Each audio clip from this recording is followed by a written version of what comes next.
Thank you everyone for coming on. And we've been having a lot of these babies, but they're all got their own purpose and all got their own knowledge that comes from it. So thank you once again for giving up your time, valuable time, and thank you for that. Now on the call today, I've got my wife Anita sitting with me. Hi guys. And I've also got Mandy, and who helps us run our business at the office when we're normally functioning there. And Kate, who has recently joined our team, qualified accountant who's working in bookkeeping and quite possibly will be getting involved in tax as well. So she's got tax experience. She's got the full experience there. And I've got Kate on, so if I stuff anything up, she can step in and make sure that because I'm a bit of a novice with some of the stuff I'm going in. I'll keep you in line.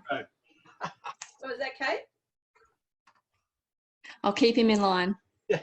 Thank you. For those of you, yep, Charlotte is madly trying to get your BASs done. So hence we've got Kate helping us out today, and Charlotte's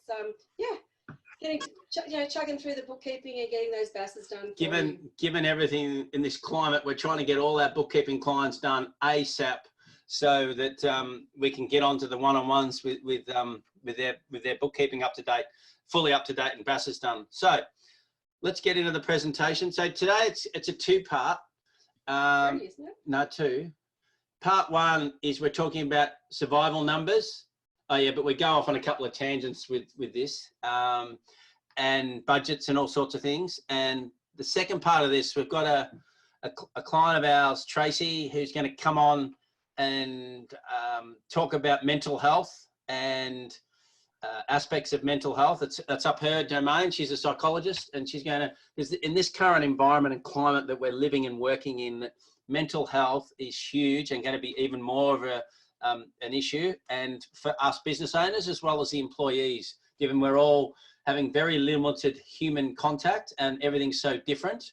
So there's a lot of issues that she's going to be dealing with and talking about that, and that space is very important.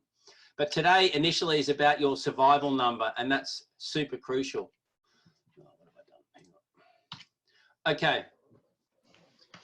Firstly, and this is a process. It's not like, oh, suddenly after today, I'm going to know my survival number. Unfortunately, if it were that easy, it would be wonderful.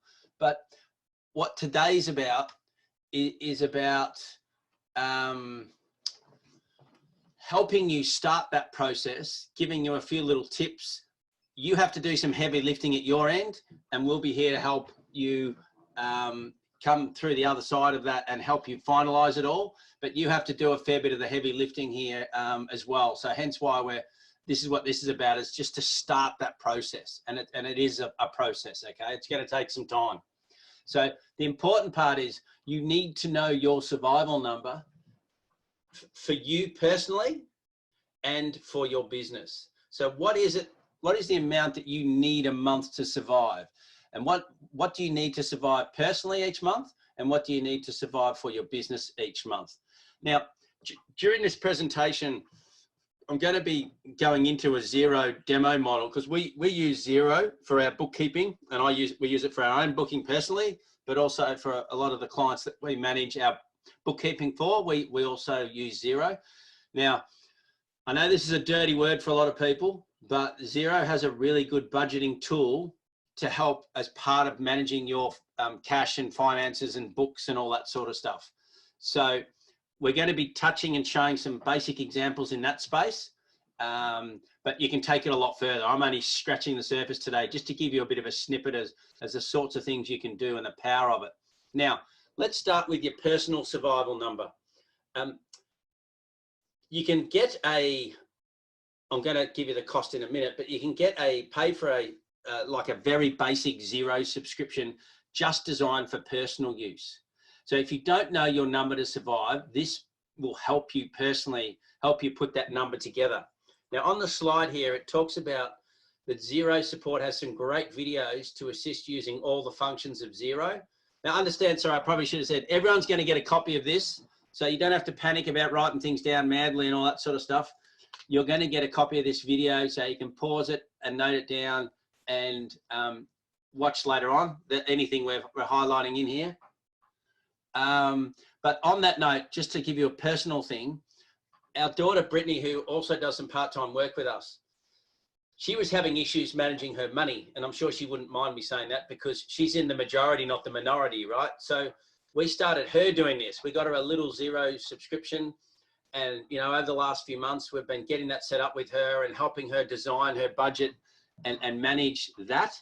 And it is working beautifully. If she was honest, she'd say where she is now compared to she was 6 months ago, she's made massive inroads and leaps in managing her finances, putting money aside and actually tracking where her money's being spent. So not only is it tracking where your money goes, but it's also comparing that against what you're budgeting for so you can manage it and see if you're overspending or just gives you the ability to track and manage.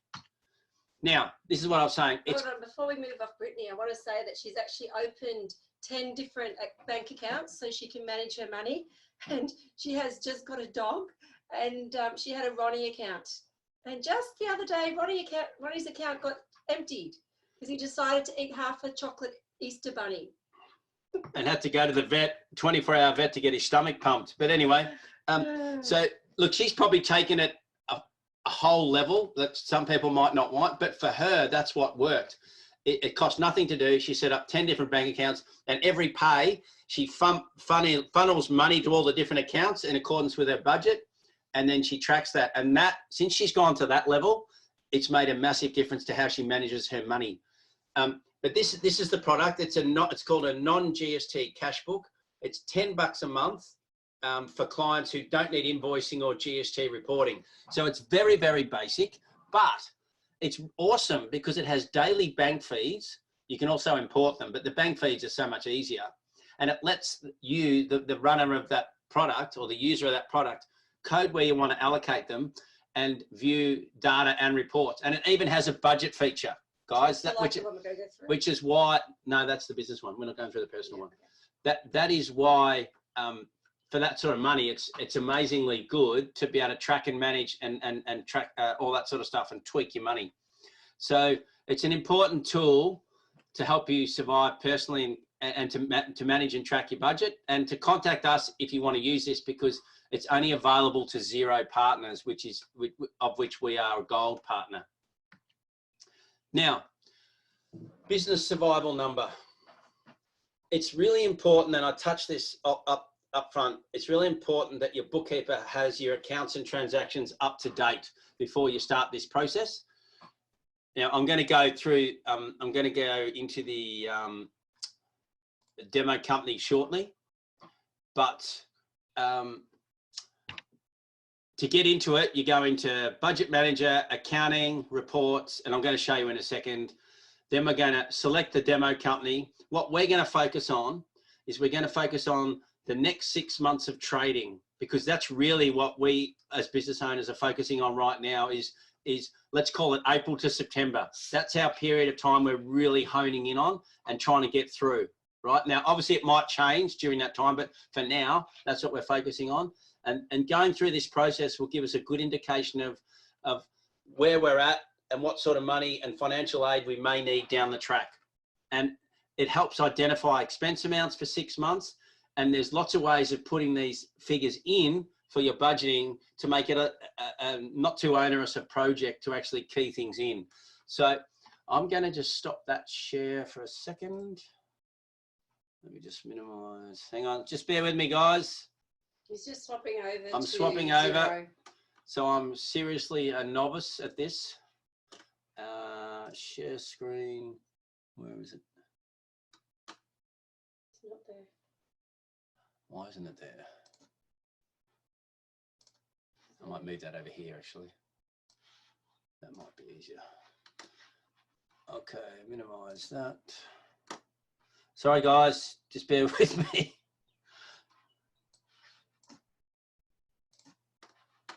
Yeah, that's it there. Yep. Yep. There we go. Step one, achieved. All right. So we're in the demo company here, guys, in Xero. So just it's something we can play around with. Go into accounting, reports, and budget manager. Now this is the accounting version, not the, but you know, the personal version. This is the full accounting version, right? Just so you know. The other version's a little bit more limited, but still brilliant for personal. So the first expense we're going to focus on is we're going to go to advertising. So if we go down here to advertising, see down here. So you've selected your. Oh, sorry. Yes, good point. Up here, we've got up the top here where I've got my mouse up here. We're starting at April with actuals for 3 months. So you can see that if we had data in here, there'd be actual figures for January, February, and March. For the budget, because we're in the budget manager, we're starting in April and we're going to do it for 6 months. So if you change anything here, so if we made that 3 months, you click update, but we want 6 months. So we'll go back to 6 months. So we're basically working on this period here, April to September, when we're looking at budgeting for now, right? And they're the actuals in the dummy company, or the demo company. I shouldn't say dummy company, but anyway, that's probably not politically correct anymore. So advertising.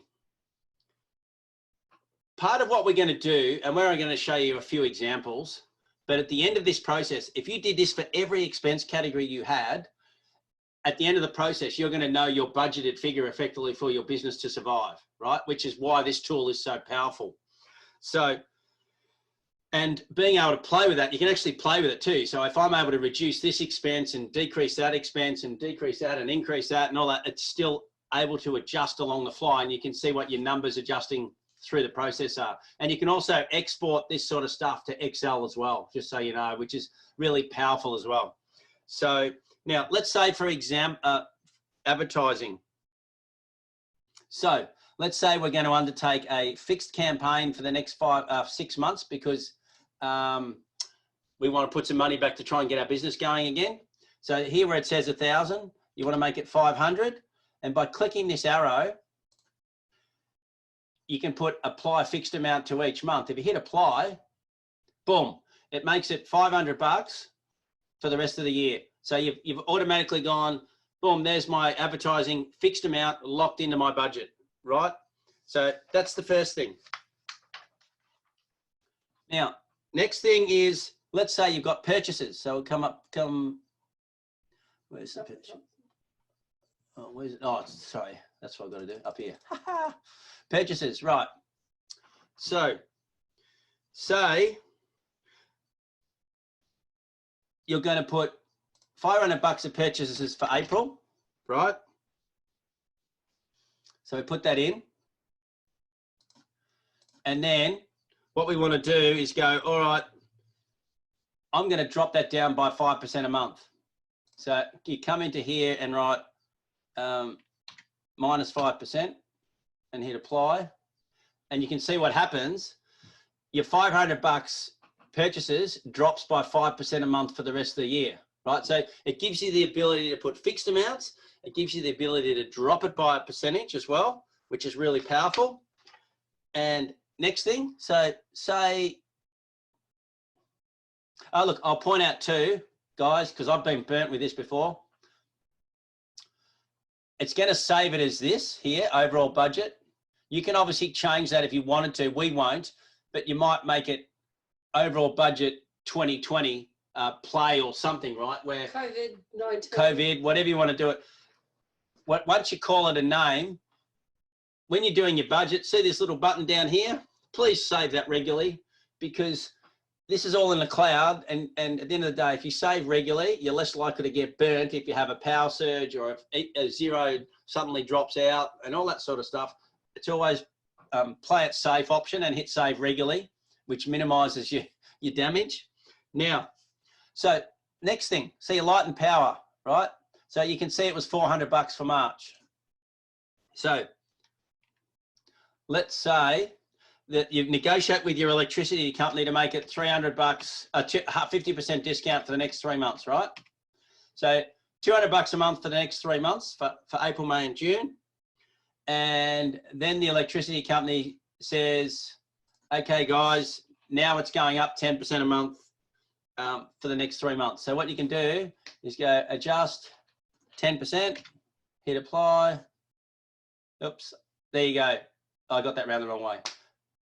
Yeah, it doesn't matter. It's gone up 300, 330, 363. So it goes up 10% a month and keeps going for the rest of the year. So it's another way you can actually get relatively easily key things in, right? And you go down to the bottom and over here, and you can see, if I scroll down, when you start mucking around with this, I'll stick in these 6 months here. See down the bottom here, it says total expenses. Once you've keyed your budget in, right, for business, this total expenses here will give you an idea of what your budgeted costs are each month. Oh, yeah, your survival.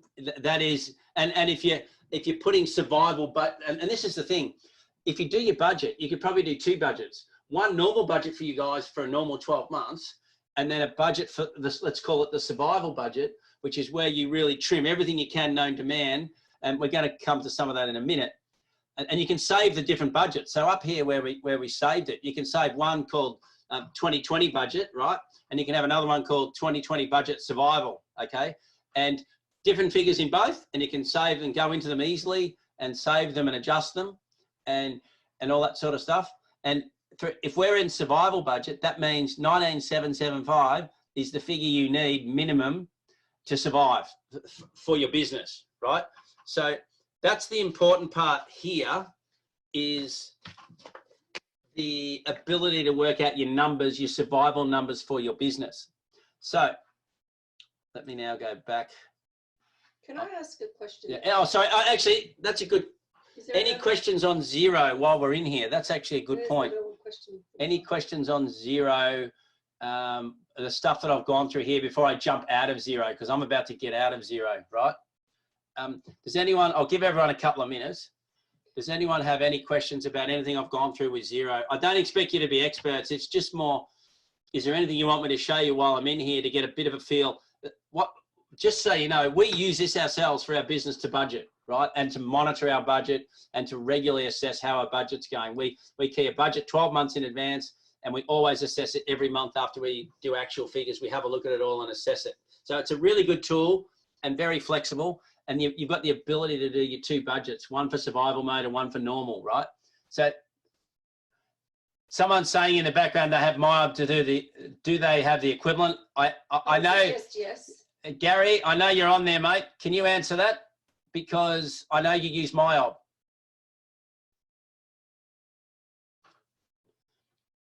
I'll let Gary come back to me. If you can type something in, Gary, for us, mate, because I know you're the MYOB man. Do MYOB have something equivalent to this, mate? Never worked on a budget. Gary, we've failed our duty. All right. Well, I'm tipping, mate. You'll be working on a budget soon. But so you're not sure. I don't know the answer to that, right? So, Kate, have you worked on MYOB at all? No, I haven't worked on budgets in MYOB. No. Okay, I'm just going to see while I'm here what questions there are before we move on. Someone's asked about MYOB. I don't know the answer to that. Can you add in new categories? Absolutely, you can. You can add in new categories here. Basically, just so you know, see these things to the side here? They're your accounts and your account numbers. So what you'd have to do to add new accounts into the budget is you'd have to add new accounts to the chart of accounts first, right? And you can see here, like subscriptions has got nothing in it. That means there's a chart of accounts expense category called subscriptions that hasn't had an actual expense in it or a budgeted expense in it. So if you want to add different accounts, you absolutely can add as many as you want. And you've just got to add it to the chart of account, and then it'll pop up here. Okay. Jess has asked, is this what we need for our one-on-one? It's a starting point, Jess. This will probably be a bit of a moving target. We'll keep on going through and you'll sort of understand a bit more. This is just more explaining the tool that can actually assist you with your budget. Yeah, Jess, you're partly right, because yes. I think we're probably, how do I say this? You guys are probably going to have to start this process, because we're not going to have the time for us to do everything here for you guys, right? What we would be anticipating would be each of you have a crack at the business and personal budget, and then we take it with you from there and help you, right? So that you do a lot of the heavy lifting first, okay? I think you'll understand that makes sense. Okay, what's next? Someone's saying they've created a spreadsheet that does that for those that don't use Xero. Happy to share with anyone that wants it. Thank you for that. Fantastic. There is a spreadsheet budget too on our website if you don't want to use this Excel. Xero. It's just that this, can be a bit easier. Put it this way, if your business is in Xero, this is a really good tool to do it because it's already set up, right? So you can use what's there. If your business isn't in Xero, then obviously you need to try and go down another path, and that's where there's other spreadsheets and maybe other products have something similar. But the moral to the story really is you've got to work out your minimum survival number for your business. How you do that does not matter. I'm only mentioning Xero because we use it and a lot of people do use it, and it's brilliant. But if you don't use Xero, it doesn't mean you're stuck.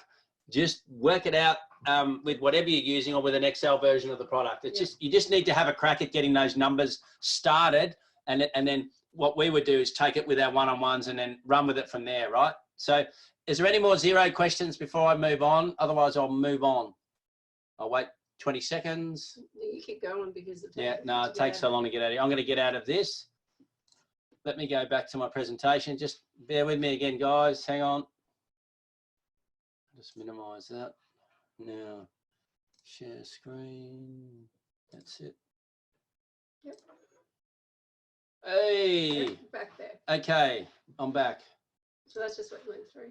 Okay, now, so that's what I just went through now. Sorry. Okay, so what we've got on the screen, what Anita and I did, and Kate did as well. So Kate's done a fair bit of work behind the scenes. I'm putting this together too. So I don't want to take credibility for all of this. She's done a lot of the grunt. She's done the machine work behind this, and I've put it together and tweaked it a little bit, and I'm running with it. I actually asked her if she wanted to do all the presenting, but she was kindly declined and said, seeing you're doing so many of them, I'm sure you won't mind doing them. And I said, all right, no worries. They'd rather listen to you, Kate, I'm sure. Not my forte, presenting. Now, Kate, you've actually spent a bit of time going through this area where you've gone in and looked at some of our clients, some of our bookkeeping clients' expenses. You wanted to share how that process went for you? Yeah, so what we did is we just had a look at their profit and loss and saw what came up as quite regular expenses and what might not be necessary at the moment, especially when some clients were having to close their doors. And what we found was a lot of the things that we could get rid of or at least review to see if we could reduce it was coming in with rent. We've had quite a few clients who've had success with their landlords to try and either reduce or eliminate that rent cost for at least the near future. And that's going to be a massive help for surviving the next few months. As well as utilities like gas and electricity, people have been able to get reductions on them for the next few months. Same with telephone and internet. Cleaning as well. If the office is closed, you can completely obviously stop the cleaning bills, and sanitary bins is something that popped up a few times as well that you just kind of forget about that might need to be cancelled just in the meantime. Advertising costs. This one, obviously we still want to put our name out there to get the business to come in, especially after we recover from this all. So it was important to not completely get rid of it, but maybe pull it back a little bit just to save some money.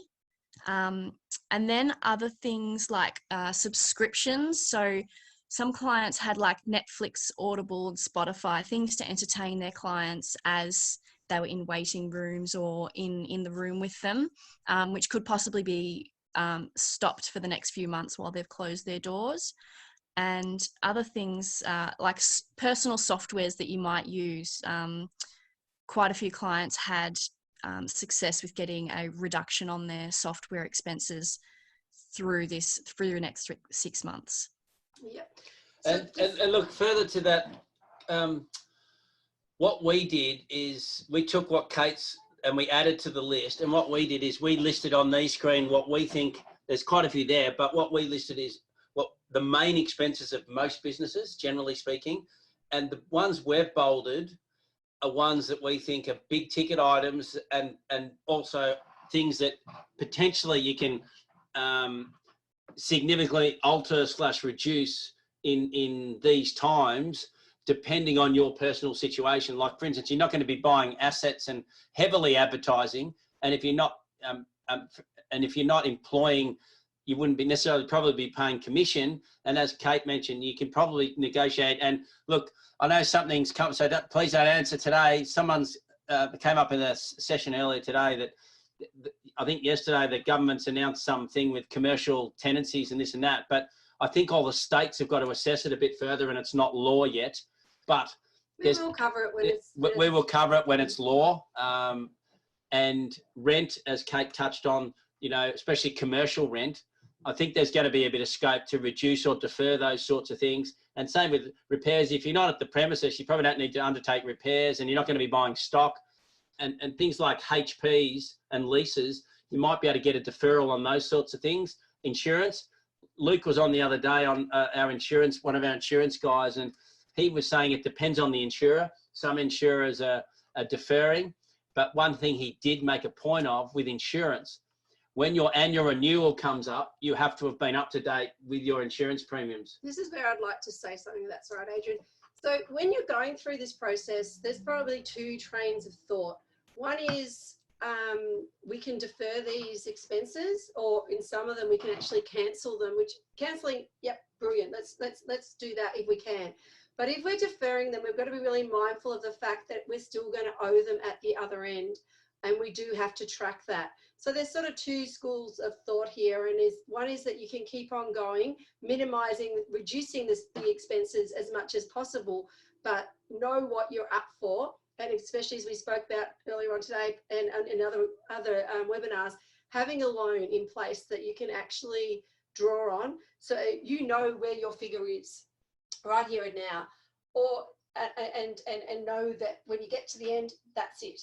Whereas if you can take the other approach where you do the deferring, but you do need to pay them back at the other end, we need to make sure we track that figure, so we don't have any nasty surprises when you've negotiated something like you're saying, your insurance, as Adrian was just using that as an example. Yeah, they might say, yeah, you don't have to pay it, but come July, the annual. If that's your review date, yeah, we've got told you'll have to be up to date, or they will not roll that premium insurance over. So there's little tips and traps to be aware of with all this, and Anita mentioned quite rightly. So when you're doing your budget, so in July, you have to put that full amount for that. When you negotiate these things, when the lease payments, they say you've got to pay them back again, you've got to drop the amount into your budget so you know.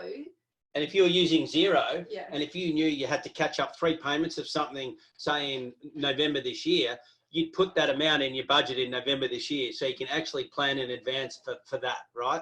So that's where the budgeting tool becomes really important. If you defer those things, when you know they've got to be paid, you've got to factor them into your budget for later on, so you don't forget about them, right? And continuing on, lease payments and HPs, as I said, you can potentially defer those, and that depends on, a lot of these are going to be company by company. Like a lot of the big companies, I reckon in this climate will probably be amenable to adjustments, negotiations, and I would implore each of you to do that. And also on that note, we've got a VIP Facebook group for our clients. That's the sort of stuff we want dropped in there, so that yes, if someone contacts Telstra and has a win, and how they went about it is what I'd want them to pass on to other people, so they can go, oh, beauty, we know how to go attack Telstra now. We know where the form is, and we know what we need to do, and this is how you do it. You'd share the link so someone else didn't have to try and go and find it. You can just click on it and you share your experience and sort of the questions and the eligibility. So, you know, if we're contemplating it, we can go in there, have a read, share your experience, and know whether that's a viable option for us, for ourselves. I mean, it's just a matter of, once again, that whole philosophy of supporting each other. It's trying to share the workload so everyone doesn't have to do the same thing. Reinvent the wheel. We're not all reinventing the wheel, because there's a lot of time. This is the other problem with this. It's great to try and negotiate all this, but it's also time consuming. So, and laborious, because the bigger the companies, the bigger the red tape, right? So if we can share anything like that and we pass it all around, we're all winners, okay? We're all here to help each other. and get through this as easily as we can. So we keep going with light, power and heating. Yeah, I think Kate's already touched on that. Motor vehicle, you shouldn't be driving your car much in this climate anyway.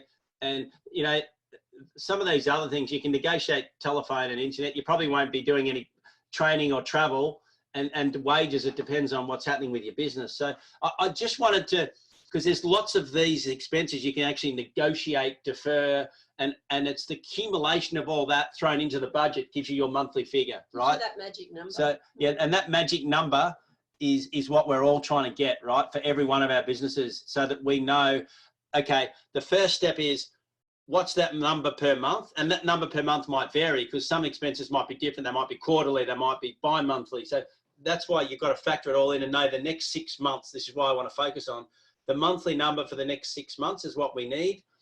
And then we've got to work out a way of how are we going to be able to pay for that? How are we going to be able to pay for that, right? And that will be a culmination probably of stimulus measures and possibly finance and cash that you've saved up. You know, there's multiple ways you can do this, but that's what you work out in your one-on-one chat, right? But this number's crucial to be able to have a really practical one-on-one chat.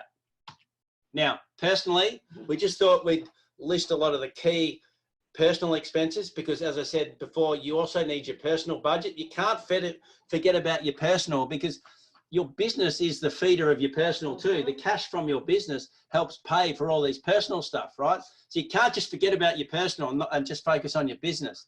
So things like assets, clothing, entertainment, which is like dinners and all that sort of stuff. Yeah, the main thing was that covers all the main things here, right? I won't go through them all. And some of these things, like we said before, you might be able to defer, negotiate, reduce.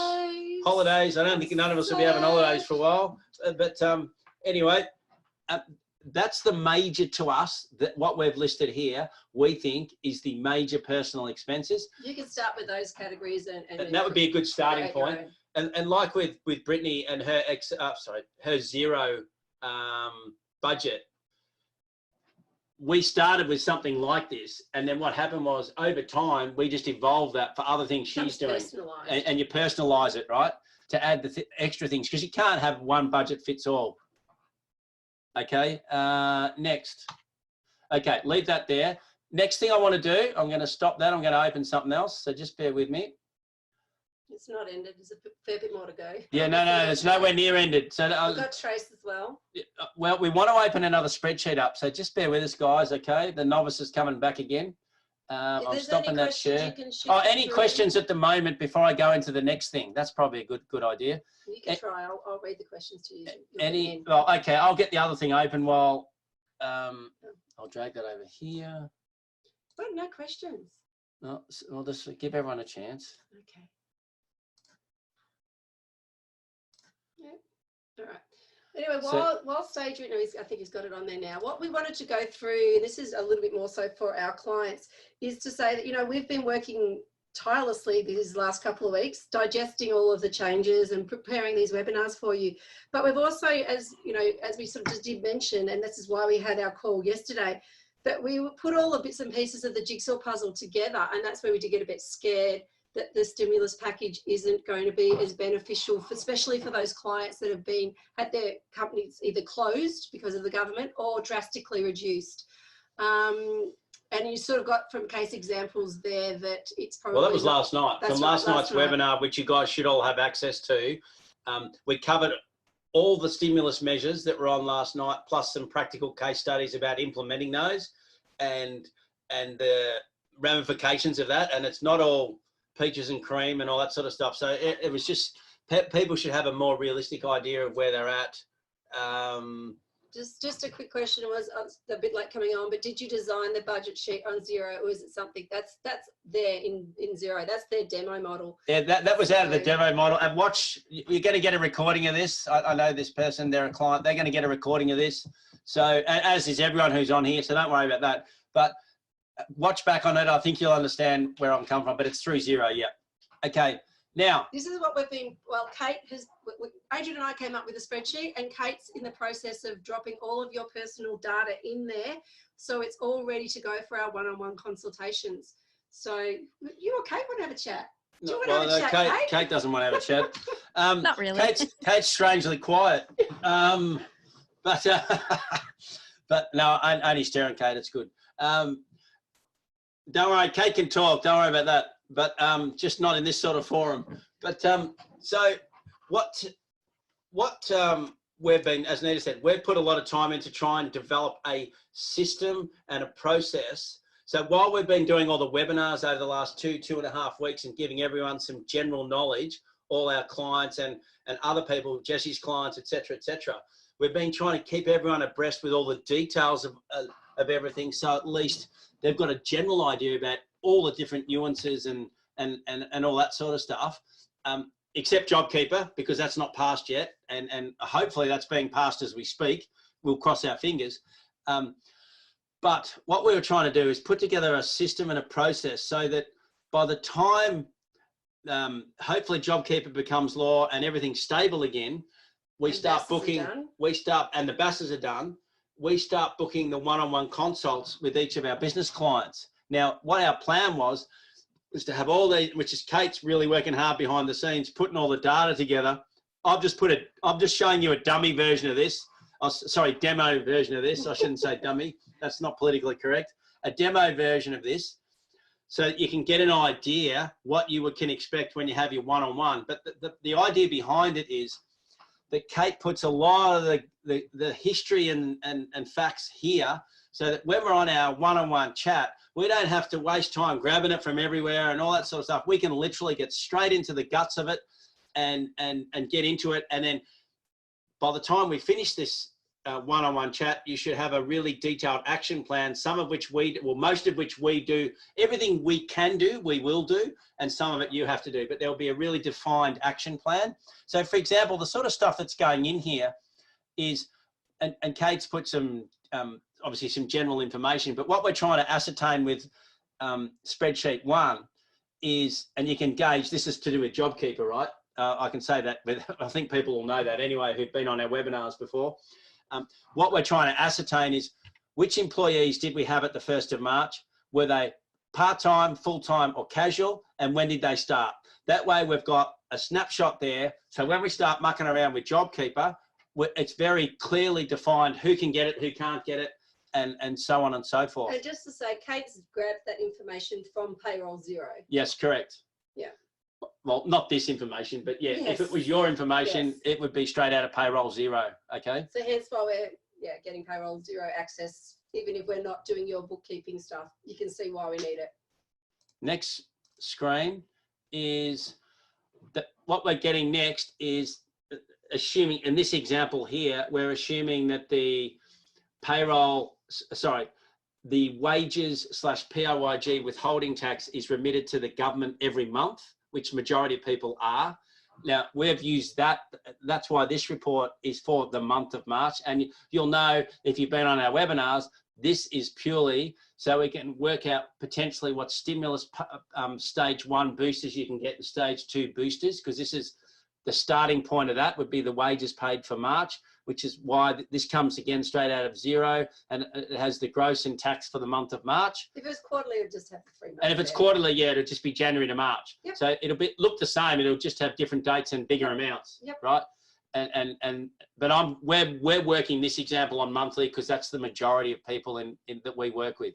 Now, next thing is this spreadsheet here. Oh, sorry. This is the starting point of this spreadsheet here, is where we're having our one-on-one chat that we're going to do some what-if analysis in relation to JobKeeper. So what sort of stuff we've got in here is a lot of people who have been shut or virtually shut, right? They were running, let's call it normal businesses up to about, the last week of March. So, anywhere from halfway through March to 2/3 of the way through March, right? So what this is here is hopefully, well, this is meant to be a snapshot of their most recent payroll before they started to decline in business. Now, the reason behind that is we're going to use this together with this, which is the breakup of the employees. Yeah. This here is where we're now going to start doing some what if analysis, because, you know, sorts of things we're going to need to know from you guys as business owners is, okay, if you come back and if you're eligible for JobKeeper, let's assume you are, if you're eligible for JobKeeper, which one of these employees are you likely to keep on and at what capacity? In other words, 60%, 80%, 30%, whatever. So we can start playing around with this and then putting JobKeeper amounts in and just getting a feel for how practical it is, and with the numbers and all flowing and all that sort of stuff. You can play around with it a bit and do some what if analysis to see whether it's worth certain employees even being hired again, not hired, you know, all that sort of stuff. That's where we do a lot of playing around for JobKeeper. Can I say there, back in, Kate, you can help me here. In Xero, they've got demo payroll. Yes. Right? Yeah, you want to take it from here? Yep. So they've got demo payroll where you can put in, I suppose, test figures to see how much, if you were paying them the full $750 a week or $1,500 a fortnight, and see how much tax and super is on that amount and how much it might cost for your business for that employee. Yeah, that's right. And if you've got some staff that were up high and then you've reduced them down, you can put that new figure in, and so you can get an idea of this. I believe that the $1,500 will probably be taxed because the payroll systems can't cope otherwise. And this is the other part of the JobKeeper that'll be interesting tonight, because I know that originally they said, oh, potentially don't have to pay super on the additional part. I don't know that Xero is going to get in there and change their payroll packages. So the reality is, guys, we're probably going to be wearing the additional super. We don't know that until JobKeeper comes out. So, but there can be some costs, and this is where you can actually see them. Like, we can factor everything in. We can factor in different employees. You know, they might be. So take this example here, Chris Catt, $2,700 a fortnight.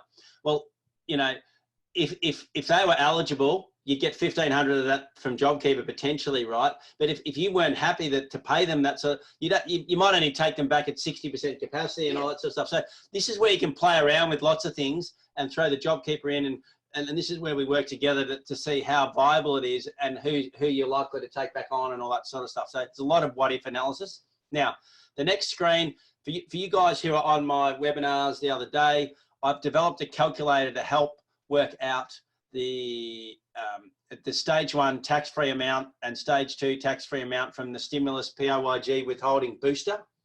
And what Kate's done is, you know, because this is monthly, you'll see if you go back here, that's the wages for the month, 8520. So that links in here to there. And because of the way the monthly, and I'm not going to go through this tonight, we've covered it already with our other slide, and we covered it again last night on last night's webinar. That means if you're monthly, you would get 25,560 in a booster for March, which, just to clarify, even though it says it's for March, you probably won't see it until about mid-May, because they're not going to look at anything until the 28th of April and then take at least 14 days to pay it if you're refundable. Okay, so just so you know, don't plan on that money too early. And that's why I'm saying earlier about all our plans have to be in place around that. So the next tab is where Kate's putting together the PAYG income tax instalments. So I covered this again last night, so I'm not going to go into details, but the sort of stuff that we're putting in here, and it'll make sense when we have our one-on-ones, what we're doing is for the company and the individual, we're putting in the September PAYG income tax instalment, the December income, and the current one that's pending for March, which is sitting on the portal. And the same for the two people that are involved here, beneficiaries or whatever, who are paying personal PAYG income tax instalment. And if you question why there's no trusts here, because trusts don't pay tax. These guys here all pay tax, and hence that's why it's called PAYG income tax instalment. Trusts don't pay tax. So that's why they will not pay PAYG income tax instalments. Because one of the things I covered last night was amending and varying instalments and stuff. This is why this information's in here. The next thing that we're putting in the spreadsheet is to get a snapshot for the company and the two personals, whether they're on the ATO portal, whether they've got any overdue or outstanding income tax payable or activity BASs payable, because if you're on last night, you would have seen potentially if you owe money and they can use the stimulus to offset outstanding activity statement balances. So this is in here so we can assess if there's anything outstanding. So when we're having the one-on-one chat, right, it is designed to, we can play around with it and we can know exactly, like, once again, you really need last night's together with tonight's, and you'll understand the process that we're putting together. Last night we covered all the stimulus measures and examples of how they cross over each other. This here is everything going together so we can have a one-on-one chat. And the idea behind it, someone's just put on there that JobKeeper legislation has passed. Thank you for that. But we still have to wait because we need to know if they've changed anything, and I'm sure we'll hear that. Thank you for letting us know that. I appreciate that. We'll come to JobKeeper in a minute. And we will come to the Excel spreadsheet. We'll come through all that in a minute, okay? I just want to finish the explanation of this whole sheet. So if you're on last night, you'll understand how it all crosses over with each other, and how the stimulus flows through, and how if you owe money and what types of money, and if you paid it and don't pay it and all that sort of stuff. This spreadsheet here will make sense together with last night's presentation as why we're putting this all together, because it all crosses over each other, and we end up with our action plan. So at the end of us playing around with all of these spreadsheets, right, we're ending up with our defined action plan. So the point being, by the time we've gone through all this individually with you guys, when we get to the action plan, we'll probably potentially still go back to the other sheets and change a few things to see what flows through to the action plan, right? So the idea behind this action plan is at the end of this chat, whenever the one-on-one chat is, at the end of the chat, you've got your action plan, we've got our action plan, let's go, right? And that's the thing. So in here, and this is all covered last night, varying installments, we talk about that and applying that, deferring possibly BAS and tax payments, the stimulus, what stimulus benefits you're likely to get, and tax deferrals, and possibly accessing super loans, about existing funds, the 250K, the Queensland stimulus, deferring loans, and any other finance. Now, as I'm going quickly through this, but as you can see through all of these headings here, that is literally everything we covered last night. And what this is, and there's method in our madness, right? We did that so that we had a recap for each of you as to what options you've got available and how practically that's going to impact you to get an idea of that. And today we've now covered knowing your number, knowing your personal number, knowing your business number, all that sort of stuff. You combine last night to this, and the idea behind it is when we get to this action plan, right?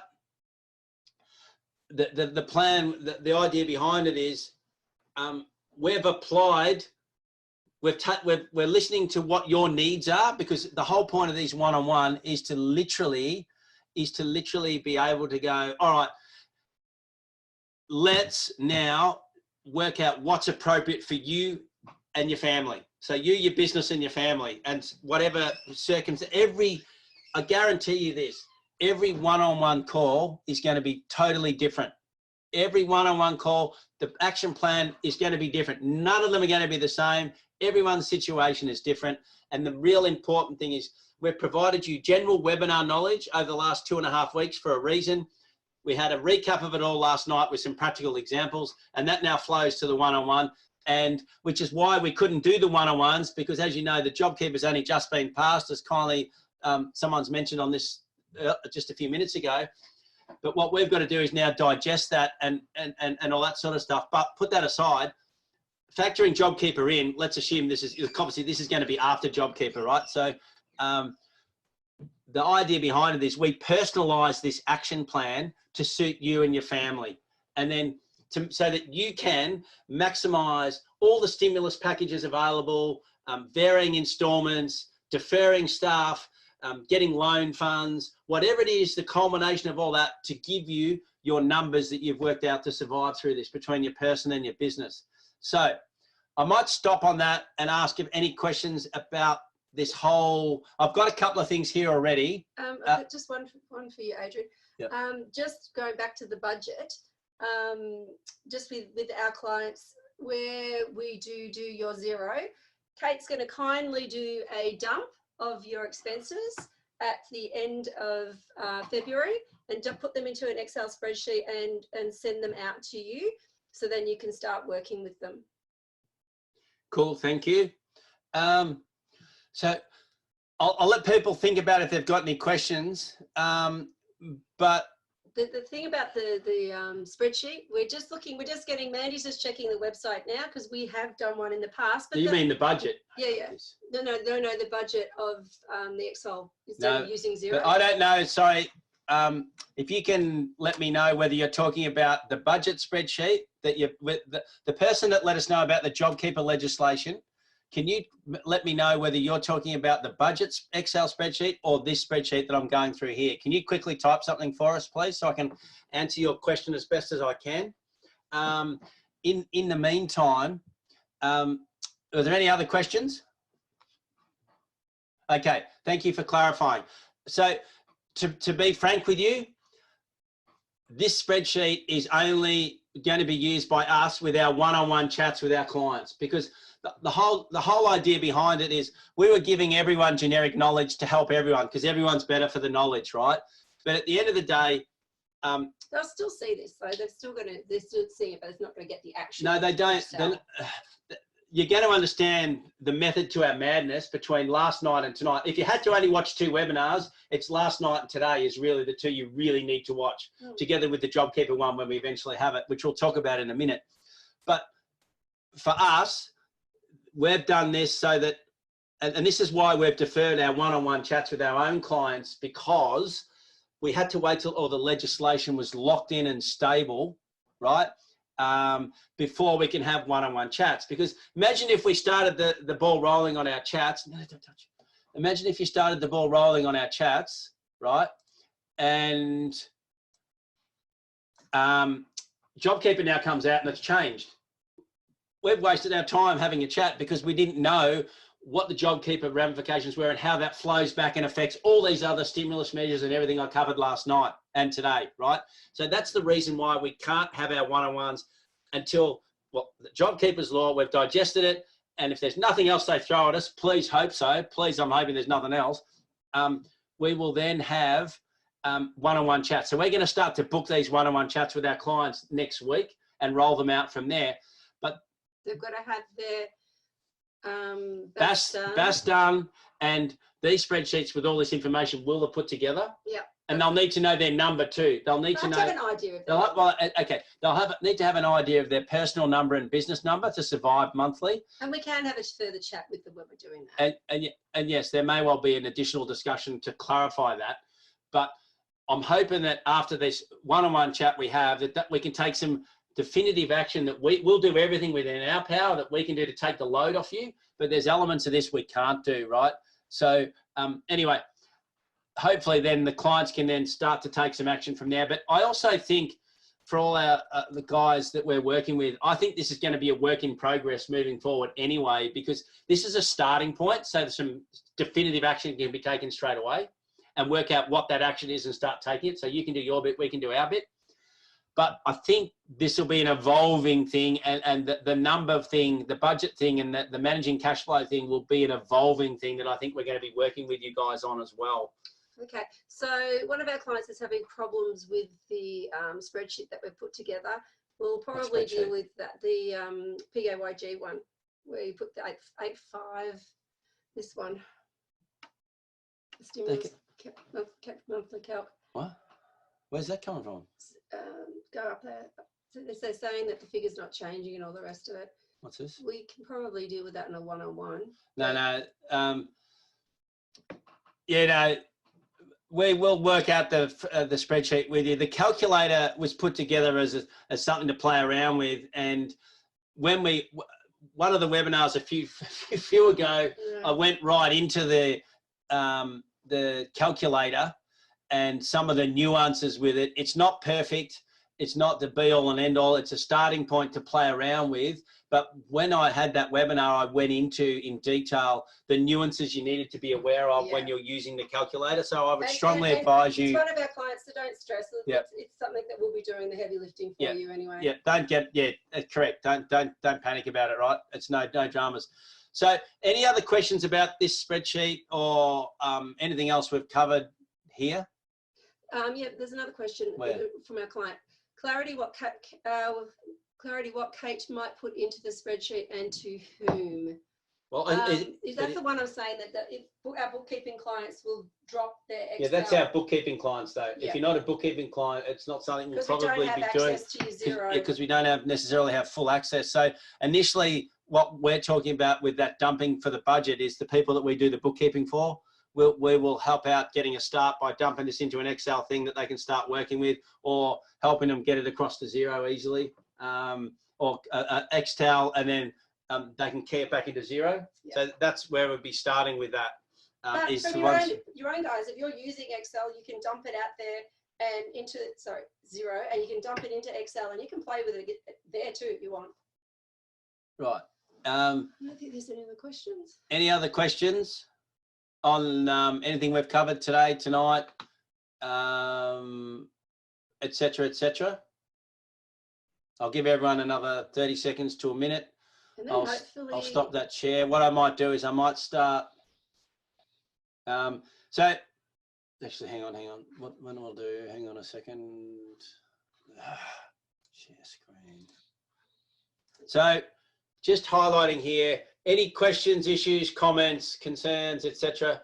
Please feel free to contact us via email or phone, and we'll endeavour to help in any way we can. There's our contact details on the screen right now. And everyone who's been on tonight will definitely give a full copy of this so you can watch it at your leisure again. I hope it helps you guys. I mean, we can't do all these bits and pieces, more so in respect to the budget, because it is going to be a very sort of personalised thing. And a work in progress too. It's definitely going to keep on changing, and we realise that, and that's why we will be touching base every month. There may potentially be more webinars if we go along and we find people want more training or advice in respect to this area. By all means, we will do more and try and help you and support you through this. As we said, please try and share the information that you do find as you're going through the process on the VIP Facebook group. But otherwise, now I think we're almost right. If Tracey's there. I don't know. Trace, are you there yet? I hope so. Alrighty. Do you want to try and call? We'll get Trace. Jess has just popped a question in the chat as well. Okay. Oh, hang on a second. Just bear with me. Hang on, guys. Hang on. Nita's going to ring Tracey in the background while I answer this question. Hang on a second. Oh, okay. So if anyone was wanting a good spreadsheet that don't want to use Xero and the stuff of it, Melissa actually uses one. That's our finance broker, and she's happy to share it with them. So where did that come from? This is from Mandy. Oh, okay. Mandy, you want to share or whatever? Yeah, Mandy, don't be so silent. No, I know Melissa offered her clients one a few months back now, so I'll get in contact with her and get a copy of that, and I'm sure she'll be happy to share it. Yeah, I'm sure she will too, knowing Melissa pretty well. I don't think she'll have an issue with that. Yeah. Okay, Jess, there's a question here. Let me just quickly read it before I say anything. Probably a fair work question, but with JobKeeper payment, is there a difference between an employee being stood down because you have no work and being stood down because they're a shit employee? Sorry, I didn't mean to laugh, but that is funny. Because they're underperforming. Because you've got an apprentice that seems to be angling to get stood down and take advantage of the upcoming payment. Okay, Jess, yes, you're right. That's definitely a fair work / an employ sure question, because we had our HR guys that we use are employ sure, and they had a webinar the other day, and that is definitely a employ sure question. And as I know you're working with them, dot the I's and cross the T's with their help, and you'll be fine. Can I say something there? Now that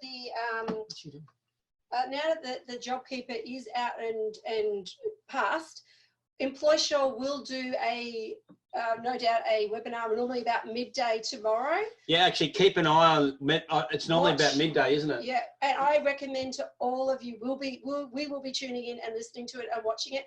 They'll give you the, the practical advice of what we were talking about before. They'll know whether we have to pay super contributions on it. Whether they accrue annual leave and long service leave if they're on it.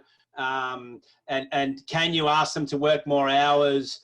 If they're normally getting $1,000 a fortnight, now you've got to pay them $1,500. Do you have any right to actually ask them to work harder for that money or do additional hours for that money? All those types of things that we had no idea about because they're HR related things, because they weren't publicised when we first heard about JobKeeper. I'm hoping that, definitely that's their bread and butter, that they'll cover that tomorrow. And they normally do something like this, so you can actually ask them questions as well. So if they don't cover what you want, you can get on there, and even if you're not a client, doesn't matter. They're like us. They're sharing, and they're the whole thing about supporting each other. So I really do highly recommend that. So that's EmploySure. So I don't know what their website is, but it won't be hard to find. It's EmploySure. They're Australia wide, and they've been running webinars and general Q&As and all that sort of stuff every day. And it's the guy called Ed I think the head director or main guy is the guy who would probably be running that webinar.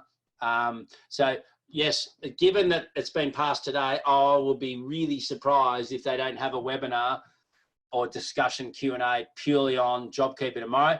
That being said, guys, Anita and I over Easter, lucky us, Anita and I over Easter will be digesting everything anyway, because they might not cover everything from an accounting point of view, a tax angle. They're going to come from HR initially, because that's obviously their bread and butter.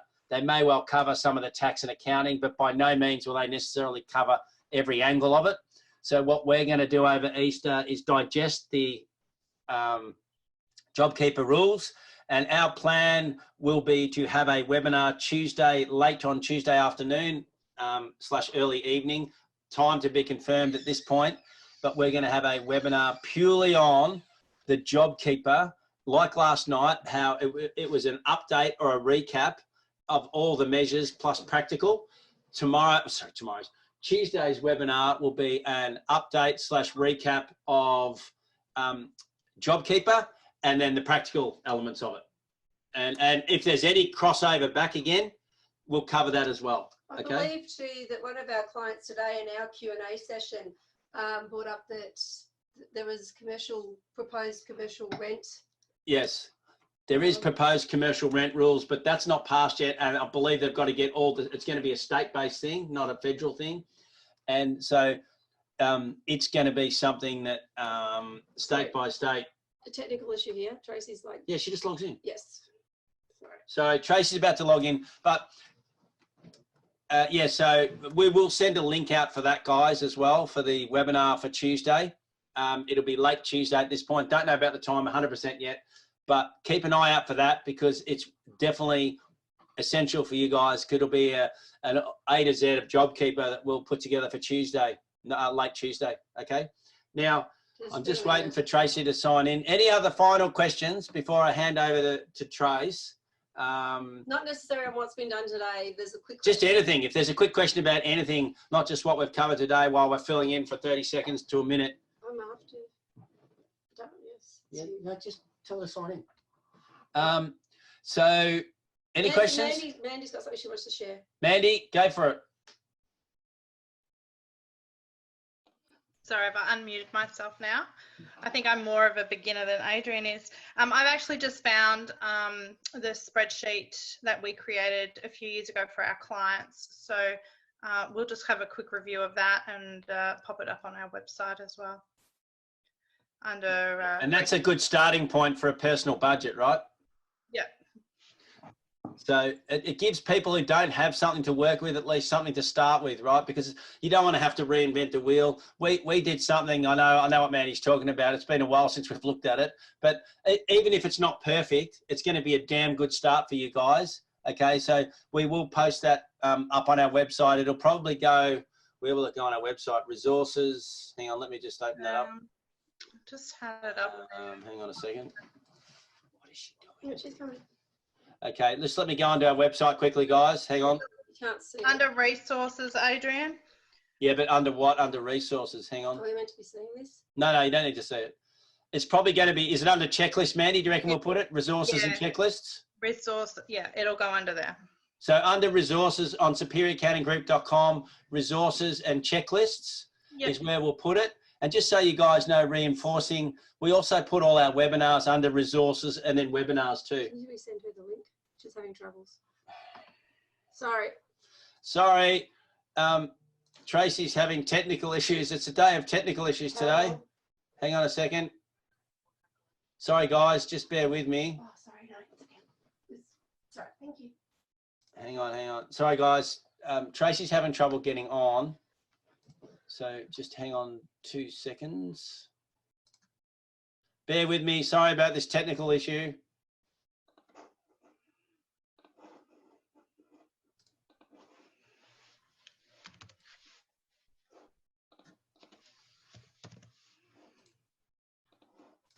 I'm just sending an email quickly to Tracy in the background. What email address? Yep, that's it. Where? That's it. Oh, okay. Okay.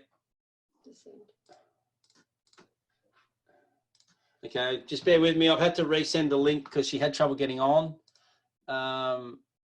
Otherwise, we'll go to plan B, and that's she's going to have to come on by a phone, and I'll go through her presentation. So, look, there's always more than one way to skin a cat, right? So let me now just get her presentation ready if there's no other question. Okay, share screen. What's that? Oh, share screen. So while we're waiting for hopefully. I can't get her on the phone either. Yeah. You kidding? No. I've sent the link. Sorry, guys. Things don't always go to plan, do they?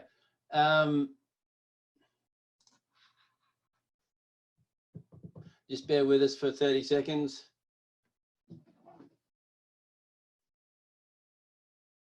Nita's just texting her in the background. Any questions about anything while we're waiting to fill in a couple of minutes? Doesn't matter what it's about. These are the best parts. Yeah, this is a toilet time break, I think. Yeah. Anyone need the toilet briefly? Go for your life. While we hopefully can sort out this technical stuff. I don't know. She's about to text back. I'll just tell her to call me.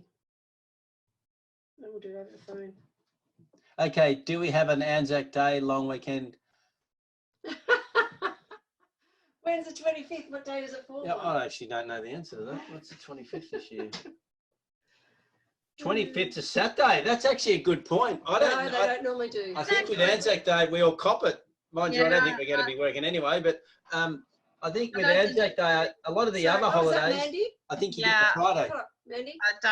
I don't think there is I'm pretty sure we don't get the Monday off. I don't think it's a long weekend. Or the Friday before it. You don't actually, this is one of those days you cop it if it's on a weekend. Yeah. Yeah. It's interesting though, Anzac Day in WA is a different day. I don't know why, but anyway, it seems to be a Monday for, they get the holiday, the buggers, but obviously the rest of Australia doesn't get it. No success. No Anzac public holiday this year. Thanks, Gary. Oh yeah, Gary would know that, of course. Thanks, Gary. Bad for all the employees. It's not going, is it? I don't know. Don't know what she's doing. No.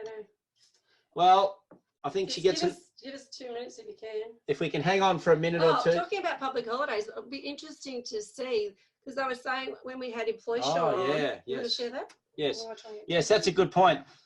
When we had employee show on a webinar last week, Tracy's there. You got to actually, you've signed in. Now you're a panelist, so you should try and speak, Trace. Unmute yourself. Down the bottom, unmute yourself and talk. You should be fine to talk. Anyway, I'll continue on. What Employee Shaw said, which I found staggering, even if you stand employees down, even if you stand an employee down, Trace, can you just call me on the phone and we'll just do you over the phone? You've still got to pay them for public holidays while they're stood down. They're legitimate, got a legitimate right for public holidays and stuff, which I found gobsmacking. But anyway, now, so I don't know. We're not having any luck. She said So she can't see. Can you, Trace, you can hear me. Can you just call me on the phone and we'll literally just have you on the mobile and we'll go through the slides. Trying now to.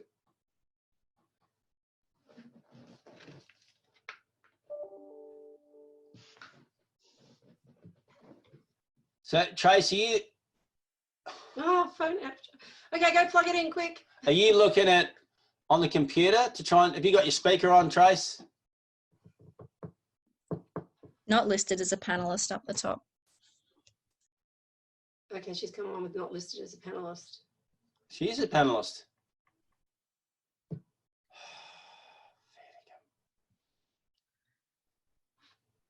This is not officially good. become a stressed out. Okay, Tracy's now said she's now officially become a stressed out. No, that's Gary. Gary. Tracy has become. Tracy's. I agree. Tracy's going to She's test stressing me. She's going to test her own psychology out today, I think. Trying to get through the stresses of trying to come on. Just send the one that you sent to her via email. I did. She should have clicked. That's how she got on. Oh, hang on. Where is? She's just coming up now as a panelist. Yeah, fantastic. Thanks, Kate. So if you can hear that, Trace, hopefully you can now speak. Oh, there we go. You should be able to speak now, Trace, because I can see you. I can see your name. Jeez. Hello.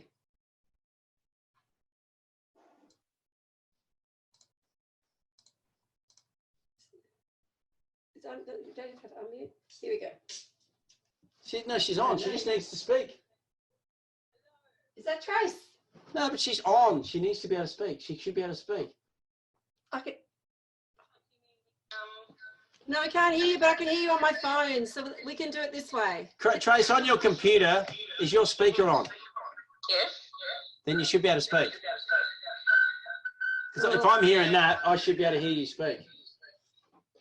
Because you're showing up as a panelist, which means you should now be able to speak. Yeah. I can't, I'm unmuted on here and I've got my speaker on. All right. Well, Hey guys, the moral to the story, the moral to the story is even psychologists can't drive technology sometimes. You like me, Trace. All right. All right. So we're going to be quiet because otherwise you're going to hear us in the background. So Trace, we'll just leave it up to you. Oh, dear God. Hello, everybody. Can people hear Tracy? Oh, actually, where's the Q&A? Hang on. Can you hear me okay? Yep, quiet, but yes, they said. So go for it. Okay, I'm going to turn down my volume on my computer because I can hear all of that. So sorry, everyone. I don't know. Technology is definitely not my strong suit. As the psyche would definitely say, I'm a stressed out business owner, more so in the last 10 minutes than earlier today, I would say.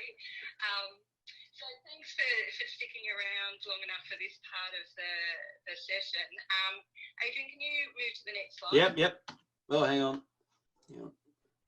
There we go. So I guess the first thing I wanted to check in with everyone about is to find out how everyone's actually feeling right now. If you could pop it in the chat box, that would be really cool. I'm super stressed. Hey, Trace, I'm tipping all 6. Yeah, all 6 in the one day, in the one moment. Yeah, angry, stressed, I agree. Yeah. I reckon it's all of it. I do. I reckon it's all of it. Yeah. I did didn't put it up there, but something else that I am seeing a lot of at the moment is a grief reaction. So a kind of an anticipatory grief, which is knowing that, you know, something really awful is unfolding and it's going to get a lot worse, and we're kind of getting ready for it. So I guess what I really wanted to say first off the bat was that any of these feelings are appropriate. Any of them, you know, all of them in the same day or in the same hour are really appropriate. And to be feeling anything, you know, other than that is remarkable. So if you're feeling sad and pissed off and you're getting easily upset and you can't sleep and you're incredibly worried, then that sounds like about the right sort of combination of feelings. Hey, I know there's missing one here, Trace. Yeah. Eating too much because you're working from home. Yeah. Oh, yeah. Yeah, over-caffeinated, over-drinking. Absolutely. And I guess if, you know, all of these things make sense given the current climate. I hate to use the word unprecedented, but it's really what's going on right now. This is unlike anything we've ever seen before in terms of what, you know, it's affecting all of society. It's affecting, you know, the entire world.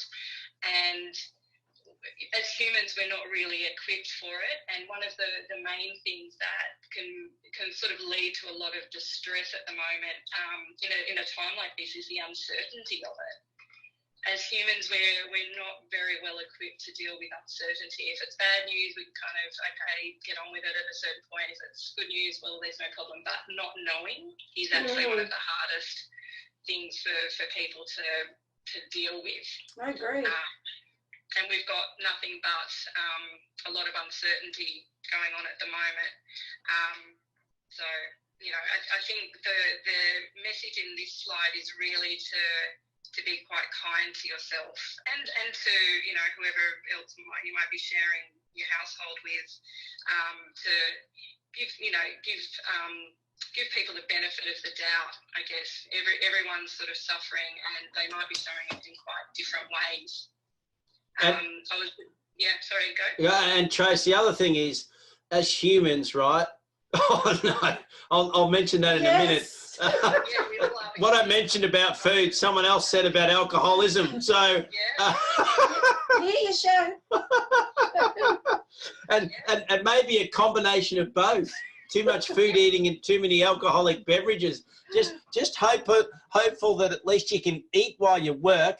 But I'm hoping that you don't consume alcohol while you work, because that's probably not a good combination. But what I was actually going to say was, the other thing is, all these things, and you're right, the uncertainty is what's killing people. Not literally, but it's so hard to get your head around something that's not a fact. You know, is it going to be a month? Is it going to be 6 months? Is it going to be 12 months? Is it going to be 3 months? You know, and not only that, you tend to take out your shit on the ones you love the most. Absolutely. It's, you know, that's human nature at the best of times. So right now, and particularly that, you know, I would assume on this call today, there's a whole lot of small business owners. I'm one of them as well. And, you know, when I think about the 10 people that I employ and what, you know, will we get through, and, you know, as psychologists, I think I'm certainly not going to be out of a job, but right now, a lot of people aren't seeking help. They're waiting, and, you know, there's a lot of, I don't know, I think what we're gearing up for is we're going to see a huge rate of depression coming. Right now, I would say anxiety and stress and, you know, panic and fear. And in a little while, I'm anticipating a lot of depression. Yeah. Yeah, I'm actually, Trace, if you can get through this period, I'm tipping you're going to be bloody busy, just quietly. Yeah. I know, Trace, when we were talking, I know something for yourself from a psychologist's point of view that is strange, because you're actually experiencing what we're experiencing. Yeah, we were talking about this the other day, Nita. I think one of the things that that is really remarkable about what's going on right now is that everyone is being affected. So normally when I'm working with someone, they might be experiencing trauma or grief, and I'm not, which puts me in the position of being able to sort of show up for them. So I think one of the real challenges for me, but also for all of the business owners, is how do you show up for and support your team and your if you're the main breadwinner at home, how do you keep doing that while you're in the midst of it yourself? Yeah. And when we talked about putting this together, I was originally thinking about it in terms of looking after our team, and I guess what I then really noticed for myself over the last few weeks was that I wasn't looking after myself at all well. So, and I thought, God, if the business owners go down, then JobKeeper and all of that's terrific, but if we actually aren't looking after ourselves really well, then it'd be quite hard to come out the other side. And someone on the chat box mentioned, we're all becoming alcoholics. I would agree. Yep. Adrian, he doesn't drink. So he's just eating. Mine's eating. Nate is more drinking. Mine's the wine.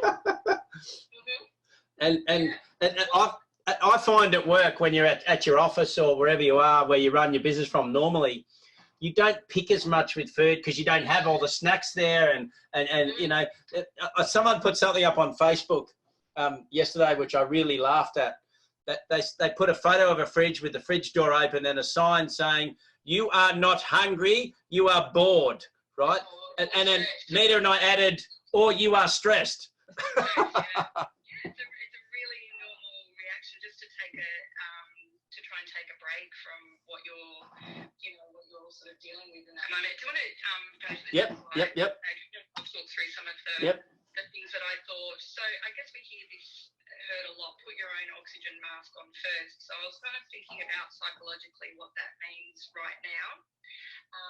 And I guess I'm thinking about this for the next little short term. So say for the next month or so, I think we're in a period right now where it's just starting, it's incredibly stressful, there's decisions being made all of the time, there's all of the business stuff, the tax stuff, all of that, all getting laid out at the moment. So I think right now, this stage, it's really about just doing the very simple things that are important.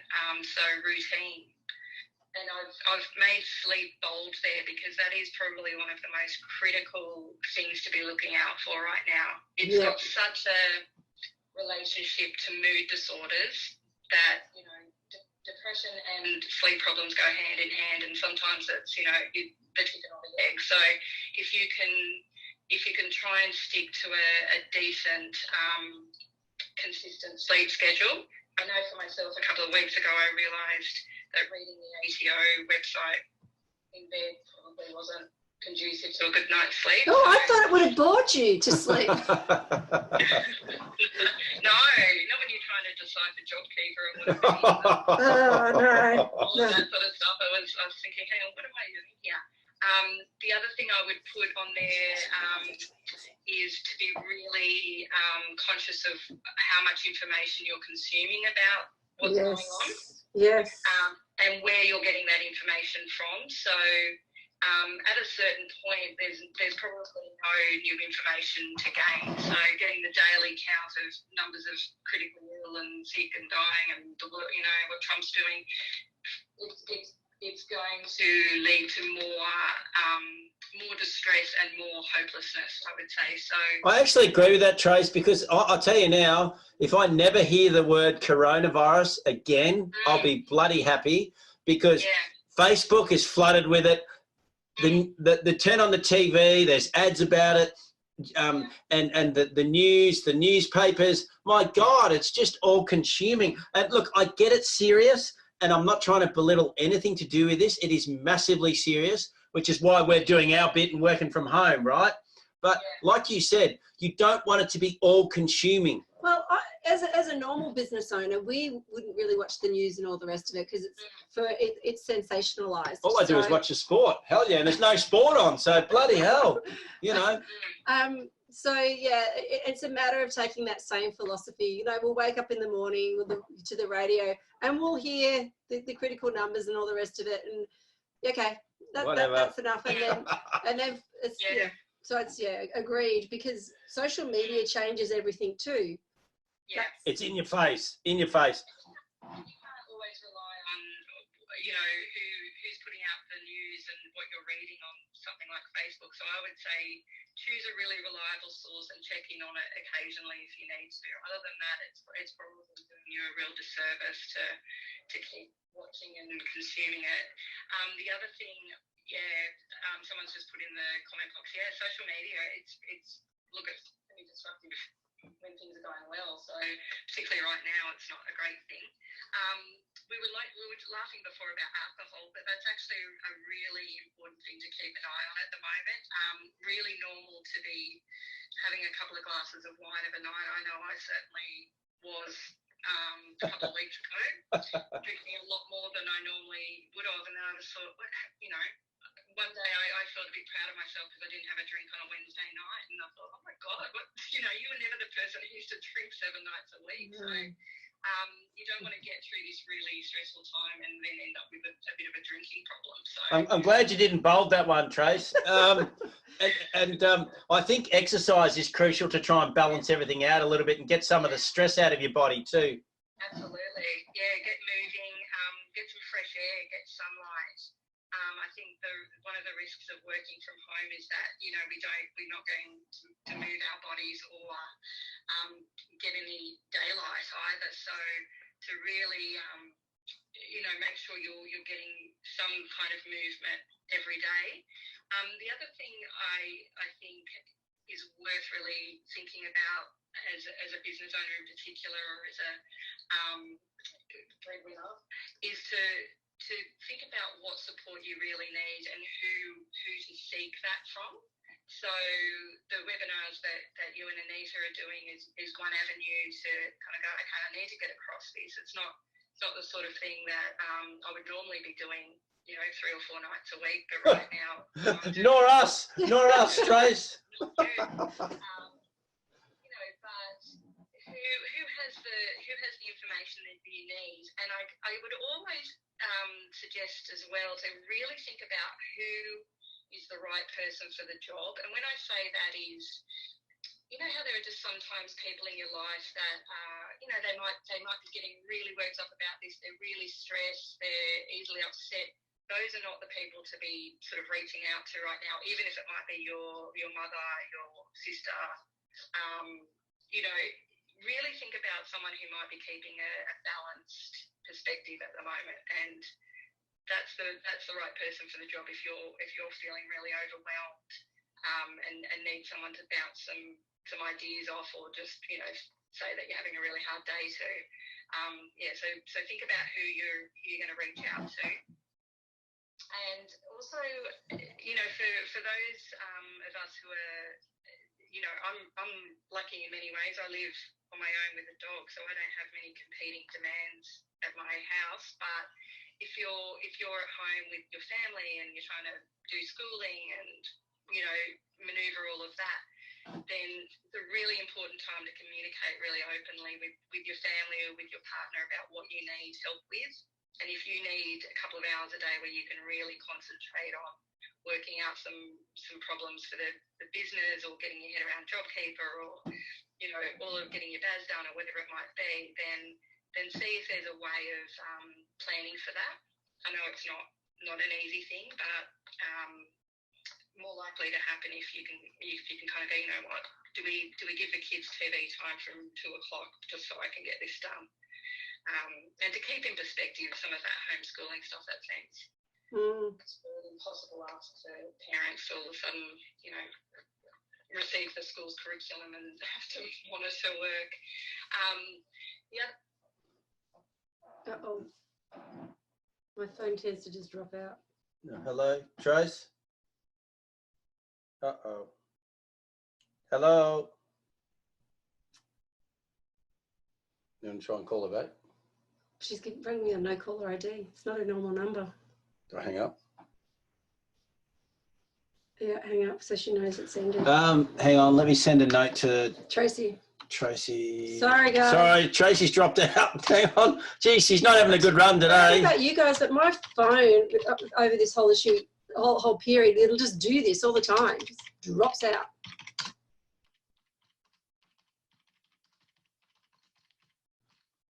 Oops, I spelled it wrong. So I've just sent Tracy a message. Sorry, guys. There you go. It's just dropped out. She's not having a good run today. Here we go. Oh no, I hung up on her. Oh shit. She's not destined to talk today. Sorry, Trace, it dropped out.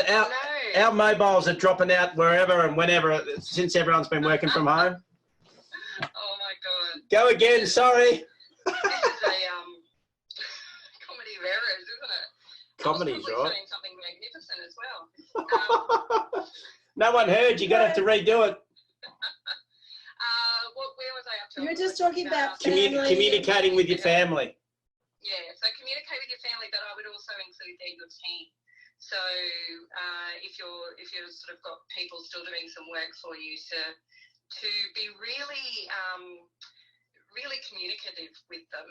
So even if you've got nothing in particular to update them about, let them know that you're working on it. You know, so for example, I've been communicating with my team about JobKeeper and saying, look, it's not locked in stone, and this is what I'm thinking it will be, and this is what might happen, and just so that they know that behind the scenes I'm thinking about it and I'm working on it. Yeah. That sort of stuff. So even if you don't have the answers, I think it's still important to just say, look, I'm thinking about it, or I'm thinking about you. And the other thing I think that would be really helpful for people is to really reflect on how they've handled hard things in the past. You know, what have they done to get through other really hard times? Maybe they've gone to speak to someone. Maybe they've changed their exercise routine a bit. You know, there's all sorts of ways to kind of handle hard times. So have a look at what's worked for you in the past, and also have a look at kind of where the risks might be for yourself. You know, I know for me, if I start staying up really, really late at night, and then my sleep gets mucked up, and then I drink a little bit too much, I'm not going to be able to handle the stress that's coming very well. Yep, hear you, Trace. Yeah. You don't stay up. No. You don't stay up. No. We jokingly call you grandma because you go to bed too early. But anyway, another story. Do you want to go to the next slide? Yep. Oh, God. Okay, there we go. It's working. Oh, my God, this is ridiculous, isn't it? Stressed out entrepreneurs. I put together a little checklist for people about, so initially, again, I thought about this for your team, but then I thought, okay, I think this is actually really important for us to be doing. So who are we connecting with?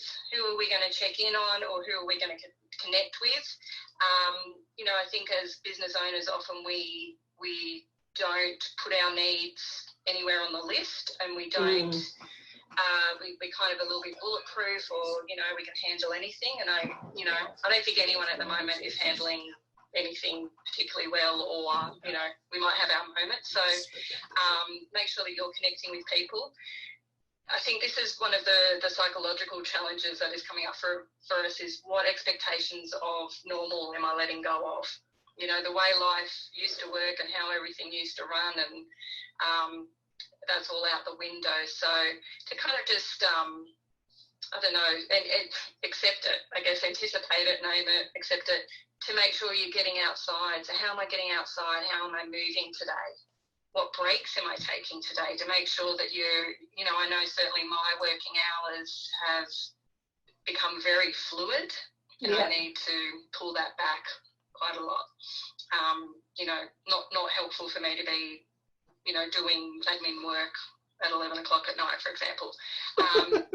Now so what am I grateful today is a strategy from the positive psychology world, where there's a lot of evidence that having a gratitude practice really helps you I guess not, not be happy or anything like that, but actually just find meaning and purpose. So, to recognise that, okay, I'm safe, I've got somewhere to be, I've got people who are checking in on me or are concerned for me, to really look at things like that, to look at what you might need help with and to ask for it. And then the final one would be, what values guide me today? So, we're all kind of figuring this out on the fly very much. So one of the things that we can really tap into that we'll really need in these next 6, 9, 12 months. No, Tracy. Hey, just keep it at 6. Keep it at 6. That's right. All of the packages finished in September.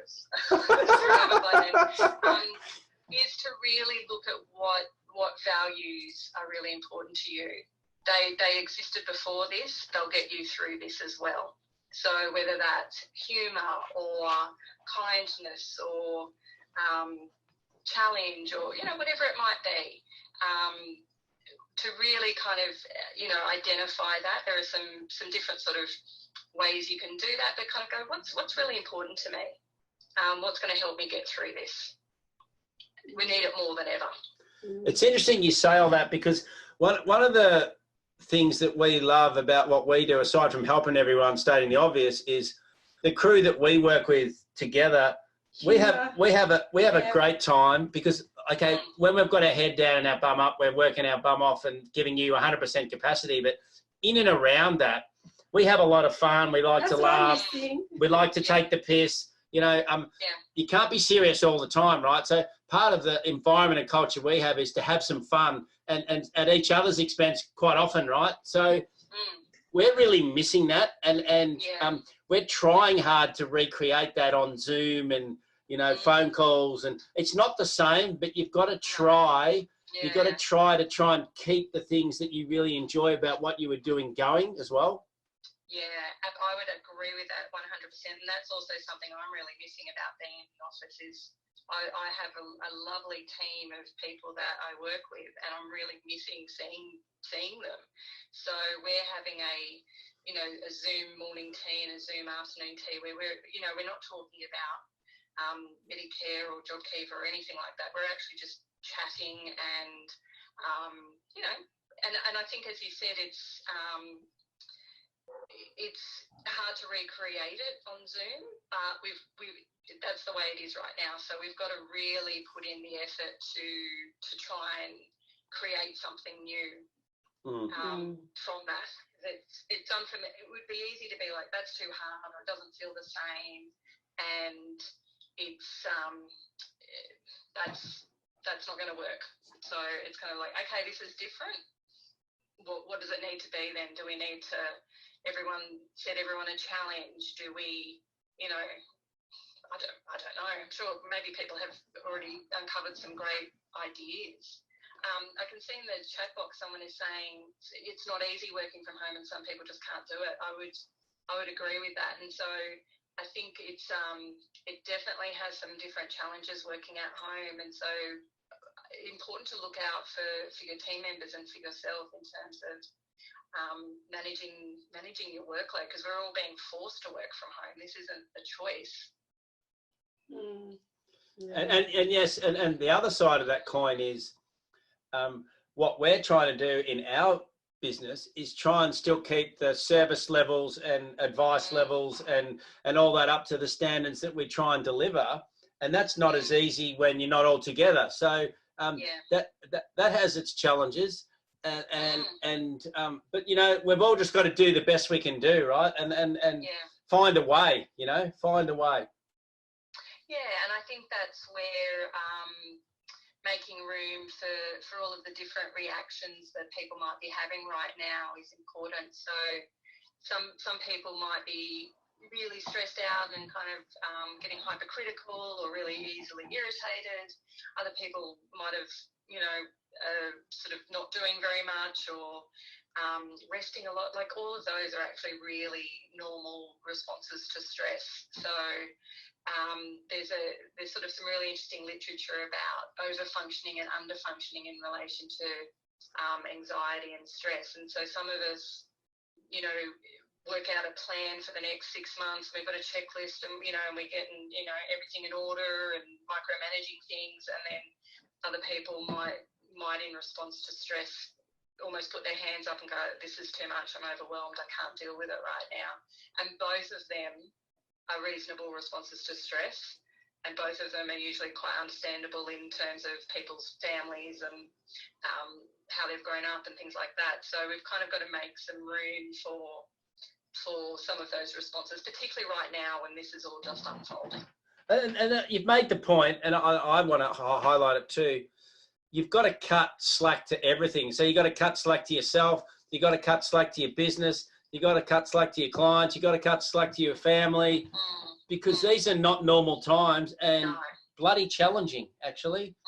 And yeah, this is about as far from normal as you can almost get in terms of psychologically what we're all dealing with. Yeah. Yeah, so, and it's easier said than done to cut people slack. So it really needs a bit of a practice of self-compassion and things like that. Do you want to go to the next slide, Adrian? Because I've got a few resources on there. There we go. Oh, there we go. Look, there's your dog. I've forgotten what its name is. Yeah. What's its name? What's the dog's name? Hazel. That's Hazel. right. Hazel, she's driving me crazy too. So there's lots of ways that you can sort of bolster your well-being at the moment. And I would say this with a bit of a disclaimer that I think there's also a bit of a vibe around at the moment of like being super productive in this time of global pandemic. Like you should be, I don't know, pivoting and, you know, creating new things. And, you know, I think that will come. And I think it's also all right if that's not what's happening right now, because this is actually a really sudden, very acute interruption to normal life. So it's all right if right now you haven't reinvented yourself or your business, or suddenly, you know. What you're saying, unfortunately, we're going to have time to do that. That's what you're saying. We don't have to rush. Yeah, that time will come. Yeah, we don't have to rush and kind of get involved in, you know, new activities and hobbies right now. This is a time of adjustment, and it's actually okay to just pause for a moment and go, just focus on a couple of important things. The rest will come. So I've put these suggestions on here just as a starting point. So there's some online programs that are currently being offered for free. So This Way Up is an Australian organisation. They've got things on there about stress and anxiety and health anxiety and mood. So those are great online programs either for yourself or if you know team members struggling a bit. There's psychologists like myself. So that's an option. And particularly if people have never done that before, I guess the benefit of speaking to a psychologist right now is that they're completely removed from your life. So they're able to hold your worries, your fears, and they're also not going to ask you at the dinner table, you know, what revenue is coming in or how you're going to pay the bills. You know, it's someone who's going to be there purely just to support you. Trace, just there, is there like you're saying, there's the Medicare rebate. I know you can get a mental health care plan and that sort of stuff, and we can do that all online now? Yes, yep. So all of that can now happen through telehealth. What's it called? Telehealth? Telehealth. Yeah. Health. So telehealth. Okay. Yep, telehealth. So all of the consults can now be done online or over the telephone. And your doctor, the doctor will be able to do the mental health treatment plan through telehealth as well. So you don't actually have to go into a GP practice. Yep. My practice has gone completely remote. So I know some psychologists are still seeing people face to face. I don't know how much longer that will go for. I guess the other option is employee assistance programs for your team. I've never had too much to do with them, so I don't know a lot about how that works. I'm assuming if it's been part of your practice already, now would be a good time to tap into it. There's some really great apps that you could look at. So Smiling Mind, Headspace, or Insight Timer for meditation practices. And that can be a really helpful thing to be sort of starting to, toy with a bit right now, even if it's just before bed, just to help you settle down a little bit. The other thing, I could send you a list of 100 great books to look at. So, just anything that kind of helps you understand what's going on right now. And podcasts. If people are, into podcasts, I can see someone asking a question. Yeah, psychologist appointments are largely being now done probably by Skype or Zoom or some other mechanism. So you don't have to sort of risk going out face to face. It also means you can see a psychologist anywhere in the country. Yeah, you can see Trace. She's in Sydney and she's like us now. Yeah. You can do business like we do all over, we're predominantly up the East Coast. So as most of you guys know, majority of our clients aren't in Victoria. And that's the same now with psychology, isn't it? It's a very different world, because we always felt that we had to do that. Local, because there was always a bit of I've got to see someone local because that's really my only option. And to be honest, that was pretty much the only option. So this has forced a whole change up in the whole health industry. Absolutely, it's been a real shake-up, and I think it opens a lot of, it means you've got now the choice of anyone, anywhere, probably. Yeah. Which is, I think, is brilliant. Absolutely brilliant. But and just for people who don't know, Nita touched on it, the mental health plan that you get through your GP, you basically, unless it's changed in this current climate, you get from your GP, you get your mental health plan, you get 6 visits, and then you normally have to go back and get another mental health plan to get another 4 visits. It gives you 10 sessions for the year. So it helps pay for it. So it's really worthwhile. You get a big chunk of money back from Medicare for it, and there's also some lobbying going on at the moment to increase that from 10 to 20. Yeah, and I don't think know if that will go through. I think it will be absolutely necessary. So Well, it'll be actually, great to see it if it does. Trace, in the current climate, because I know with eating disorders, they've upped that to 40 a year, right, as of 1 January. In this current climate, I think it's actually going to become essential. They do jack it up to 20. And I think it's essential. I would like to petition the ATO and sort of say, for business owners, this is crucial. Yeah. It should be a tax deduction. Hey, you always got the tax hat on. I do. She's always got the tax hat on. I'm going to make that tax man work as bloody hard as he's making freaking us do at the moment. Yeah, I'm obviously biased because I'm a psychologist, but I think the benefit of having a time that is set aside just for you is actually quite rare. Just having someone just listen to you, just have your best interests at heart, just being there to support you, really sort of quite rare and definitely worth seeking out.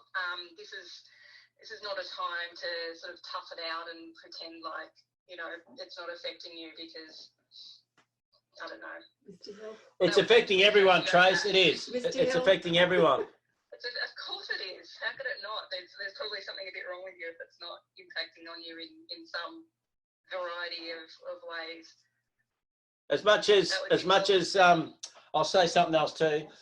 As much as us males think we're robots and superhuman and can soldier on and do what we need to do and don't need a lot of support, I would say that with issues that we've had with our own immediate family over the years, with other bits and pieces and other health issues and whatever else, having the right team around you from a health point of view is crucial. Yes. And one of those important elements is a psychologist. Absolutely.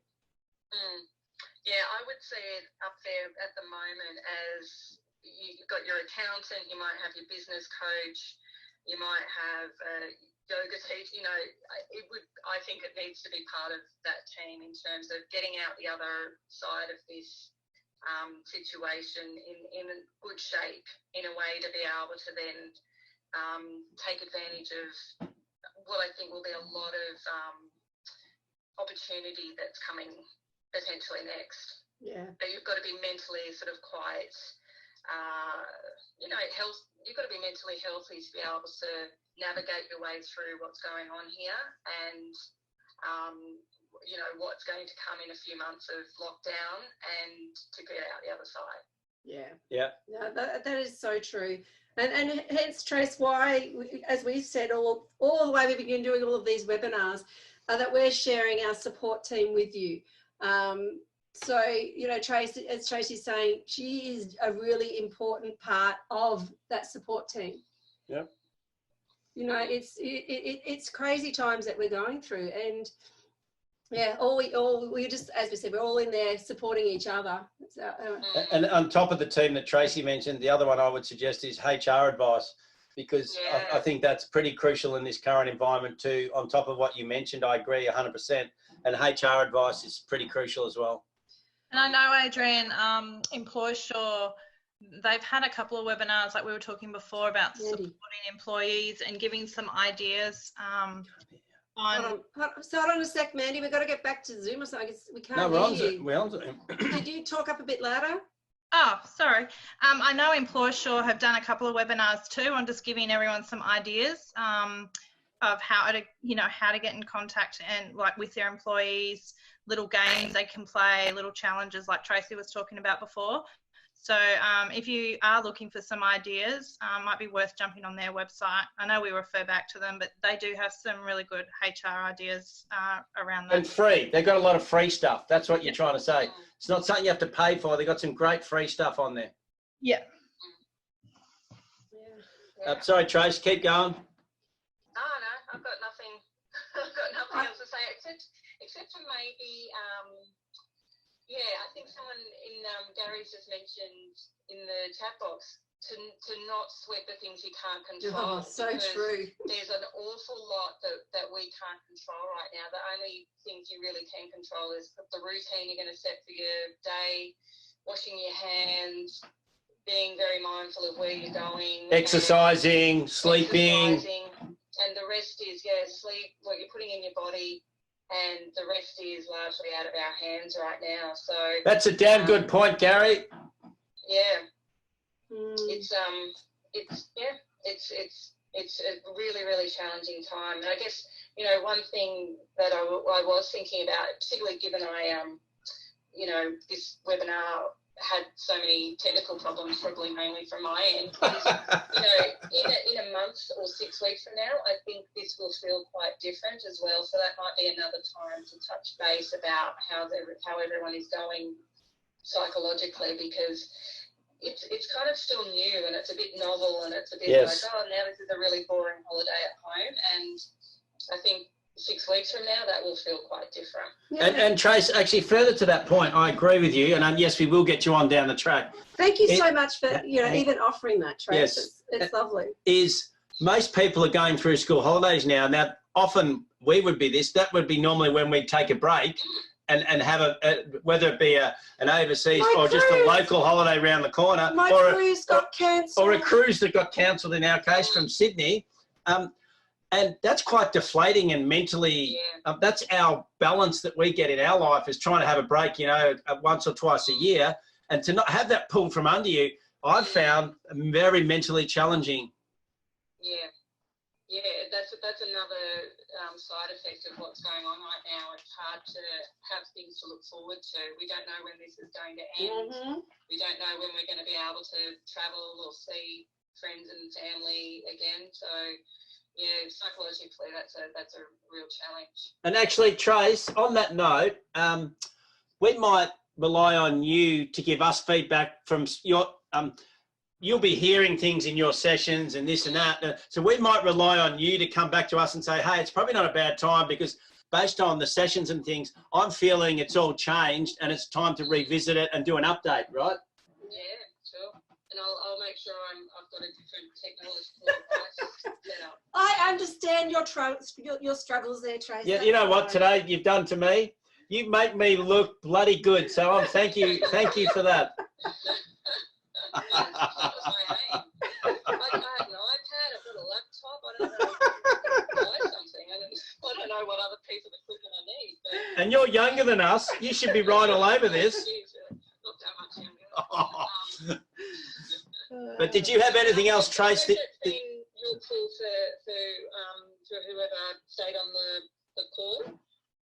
Yeah, and did anyone have any questions before we let everyone go? It's now getting obviously later into the evening. And look, personally, Anita and I would like to thank you, Trace, to persevere through the technological glitches that seem to go on forever. And everyone. but it was just so wonderful. It made everything that we're feeling feel normal. Yeah, we're normal. We're not abnormal, right? If that's the take-home message, whatever you're feeling is normal. That is, if it's grief, if it's anger, if you're crying occasionally, that is all very perfectly normal, and it's also happening to me. So yeah, give yourself permission to feel whatever there is to be felt right now. And the other thing I would add to all this is part of the reason we've got you on, not just because you're a client, but because we've known you for a long time and we know you personally, and you have similar values to us. And like everyone we deal with professionally thinks like us, that they're practical, they're pragmatic. They try and not get caught up in all the theories. They actually make it practical. And you're in that space with what you do. And that's very much aligned with who we are and what we do and who we use in our team. So that's very much a reason why we wanted to get you on, because you definitely think in your space like we do, and it's important to keep things practical. Yeah, this is a time to do what works, really, and to look out for things that aren't going to serve you. Yeah. So I'd say, I'll probably have a glass of wine after this to just calm down, but I won't have one tomorrow night. Hey, Trace, with all the webinars we're doing now, you can understand why Ned has become a closet alcoholic, right? And I say that as a joke, of course, but did anyone else? Mine's my friend. Did anyone else have any questions for Trace before we let her go and everyone else go? We've had a long and detailed session, but once again, super crucial to provide some balance to everything that's going on and all of our worlds and all the stress we're all feeling. It's all normal. Any other questions? Yes, someone thinks you should have a wine with me. Thank you. I don't drink. I know. But my outlet is a bit of exercise and a bit of food. So there you go. Put it all in perspective. But guys, thank you. And Tracy is available if you want her to, there's her email address if you want to join up with her and have her look after you. By all means, she's there for you as part of the team. Yeah. And there's no other questions. So what I'll do is say thank you, Trace, for giving up your time and everyone else. And without being a joke, persevering through the troubles that we had. We appreciate it. We're able to get the presentation across, which is gold for everyone, to provide a bit of balance. And thank you, everyone, for coming on today. And thanks to our team. Thanks, Kate. Thanks, Mandy. Appreciate all your help as always. And until our next webinar, which will be Tuesday, Tuesday, on JobKeeper and all the practicalities of JobKeeper. Until then, take care, have a good Easter, look after yourselves, and happy Easter. Until we chat again, see you all later. Don't eat too much chocolate.